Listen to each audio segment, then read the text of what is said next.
Should you hyperextend your elbows in a handstand? I get this question a lot, and I think it's a point of contention in the different hand balance communities, so it's something I'd like to discuss. And as always, what I'm telling you now, this is not the gospel, this is not the word. Don't believe it just because I say it. I don't even believe it sometimes.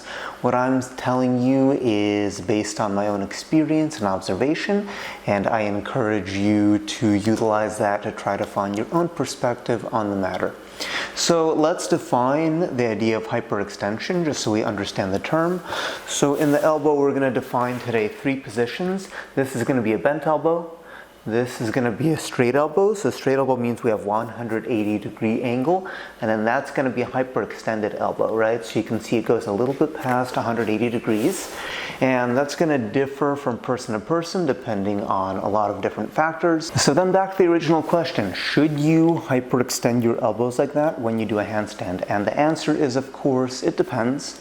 We need to understand a few different factors before we can make an informed decision on whether we should be aiming to hyperextend or not.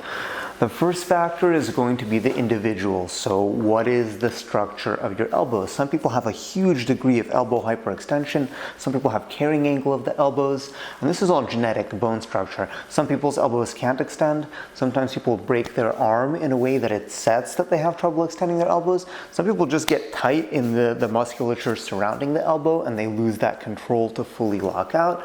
So these are factors we need to consider. And then the second factor is really important. What is the load? What kind of skill are you performing?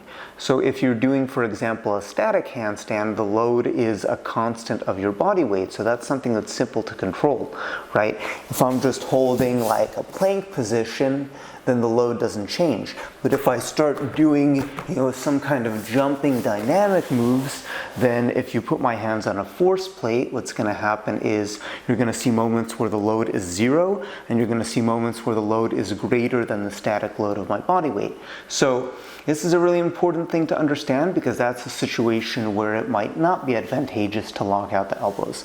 So understanding individual elbow structure and what kind of load are we working with, now we can start to make a decision on whether or not you should or shouldn't be hyperextending your elbows. So in the case of a static handstand where your body isn't jumping up and down, you're just standing, the force is constant, the general answer is yes, you do want to try to aim towards elbow hyperextension. There are a few disparities between individual situations, but in terms of kind of a universal cue that I would teach to a large number of people, I would say to try to get the elbows as straight as they go. There is a distinct physical advantage that this offers, and I've talked about this before, but basically when you can lock out the elbow fully, it means your bone structure handles more of the load, it handles more of the weight, and you can actually relax more of your musculature. This means that the skill is going to be more efficient. It's going to take less energy for you to do it, which means you'll have more energy to do more reps, you'll have more mental energy to get to a higher level. So this idea of efficiency within the skeletal structure is really important, and locked out elbows is something that really helps you to achieve that. It's more or less the same if you have a straight elbow compared to hyperextension. In this case, it's just that the hyperextension gives you like a little bit of extra room for error to play with. Now, especially in the case of one arm, this is where it does offer a distinct advantage, because what you can do, and you might see this in high-level hand balancers, is they do these little elbow movements for their balance. Now, if my elbow only went this straight and I did these elbow movements, notice how the shoulder moves and that changes my whole dynamic.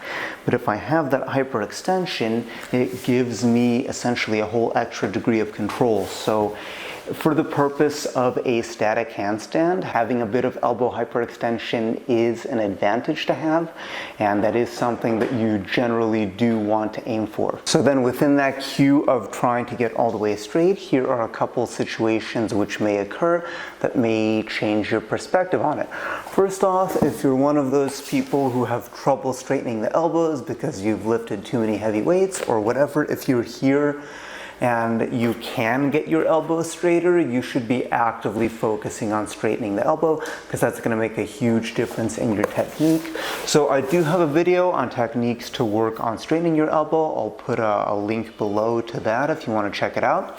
Next, is maybe you have uneven extension, one elbow versus the other. I know I have this. I have a little bit of extra extension in my left compared to the right. So that's up to you. That's just something you have to work with. So what may end up happening if you have a huge disparity of one side to the other between hyperextension is that it might make the arm mechanically slightly shorter, like a centimeter or two, nothing massive, but if it does that, it might skew the symmetry of your handstand a little bit. So in that case, again, this is up to you. The easiest thing, as I say, the easiest thing to teach universally to a large number of people is just to say, straighten both elbows out maximally. But if there is a huge difference from side to side and it does change your symmetry, you may want to bend one elbow to match the other. Again, this, or some people have an arm length disparity, which is going to cause something similar, so that's also an option. So in that case, this is a very individual situation. You have to look and you should get advice and decide whether or not you want to do it. But in that case, you may want to not fully extend one elbow to get the desired effect or aesthetic. Another potential situation that you might see is having an extreme hyperextension. So that's going to be just genetic. Some people naturally have a massive extension potential in their elbows, in which case maybe it depends on how it feels for you, right? So maybe you do want to go all the way to extension, but I know with some people, especially when their elbows go really far, it might cause certain pain or discomfort to do the handstand. So I mean, yeah, you know, the old adage, circus is pain, but the reality is your handstand shouldn't be hurting you. So if you're doing it in a way that causes pain or discomfort, yeah, you know, you get a coach, because there might be some physical adaptation that you have to make in the beginning, but general rule is it should not cause you any pain or discomfort. So if you're one of those people that has a massive extension in the elbows and to do this is uncomfortable on that joint, you don't have to go all the way. And the thing is that you have all that extra room, so you can make a straight elbow without even coming close to your maximal extension. So again, it's an individual thing. That's what I'm saying. Individual structure. It's a decision that you have to make based on where you're trying to go with the skill and what you're trying to achieve. So in the case of a dynamic handstand, it might be a little bit different in the case of what rules we want to follow. And again, in this case, the load is not static. So dynamic handstand skills, handstand hops are probably the best example here, but maybe handstand walks depending on your technique, because you're shifting weight from one side to the other. Maybe like a cartwheel or back handspring or tumbling skills where you don't necessarily stay in the handstand, but you do pass through it. And when you pass through it, there may be a large amount of force and you may have to do some kind of force absorption. Again, it depends a lot on the technique and the skill and what you're trying to achieve. So what I'm going to say is the general rule of what I would teach. So if I was teaching a handstand for the purpose of building balance and developing the static handstand, yes, we want hyperextension as a general rule.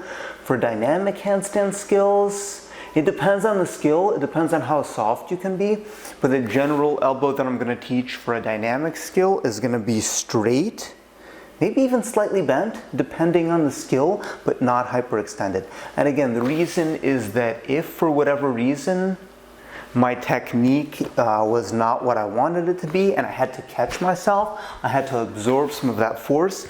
The elbow does not absorb force very well if it goes this way, but this way it can continue to absorb.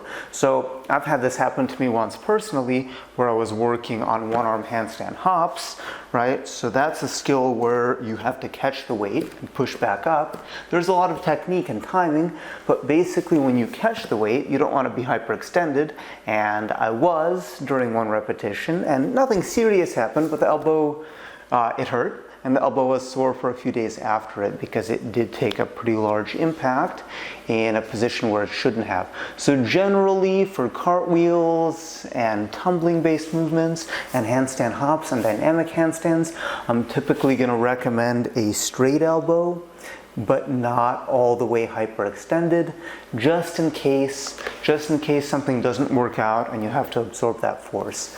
And as I said, super general recommendation, really depends on the individual. Conclusion. So as I said before, this is not the gospel. Do not take this too seriously. These are general suggestions based on my experience and my observation.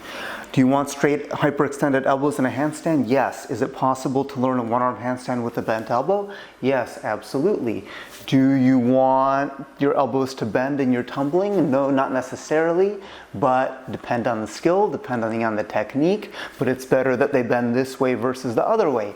Now you will see gymnasts, I've seen it, right, high-level gymnasts that do their back handspring like this, with hyperextended elbows, with wide arms. It's a technique that works for them, also maybe combined with the years of specific elbow conditioning they've done for the rings. So maybe it can work.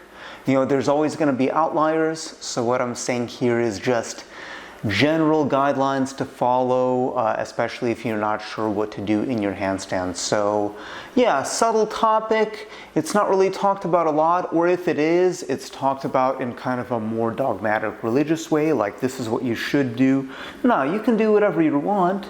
It's just good to have a reason of why you do something the way you do so you can understand the technique, and that's what I'm trying to go for, is if you bend your elbows for a specific reason, fantastic. If you bend your elbows because someone told you that it was dangerous to extend your elbows and then you didn't question it and you just listened to it, I don't know, maybe you should do research and check out other sources, and then you can make your own informed decision of what you want to do with it. So that's kind of my philosophy behind the way I try to teach and help people understand these different techniques. So elbows in a handstand, hopefully this helped you out, and hopefully it made a couple points more clear, or at least it helped you to understand where you should do the research and how to apply that to your own practice. But yeah, let me know in the comments below if it was helpful. Let me know what else you want to see on this channel. Check out my, I'm going to say workshops, but workshops are kind of on hold right now. But check out my online coaching, check out my online training group. Recently launched a fitness app that's going to have more kind of follow along workout type things. So you can check all of that out in the links below. And I'll see you next time.